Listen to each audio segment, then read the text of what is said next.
Hathersage railway station serves the village of Hathersage in the Derbyshire Peak District, in England.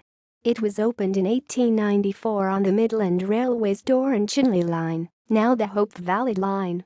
The original buildings were of timber and have disappeared, with the platforms being rebuilt in masonry. The villagers' initial reaction to proposals to build the railway may have been unenthusiastic. They had already had an unfavourable experience of the Iron Horse in the form of a traction engine in 1882, which, drawing two heavy carts, had made the roads almost impassable, killing a boy and overturning a mail cart. In addition, a private carriage collided with it, killing one of the occupants. Facilities.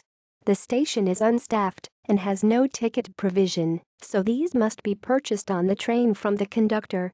Standard waiting shelters are provided on both platforms and train running information is offered via SIS displays, automated announcements, a payphone and timetable posters. Step-free access is available to both platforms, which are linked via a ramped subway service. The typical off-peak service from the station is one train every 2 hours to Sheffield and one to Manchester Piccadilly.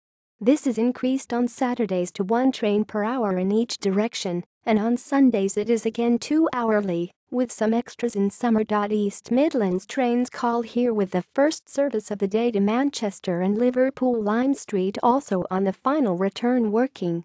All other services are provided by Northern. A normal weekday service operates on most bank holidays. References. External links. Train times and station information for Hathersage Railway Station from National Rail.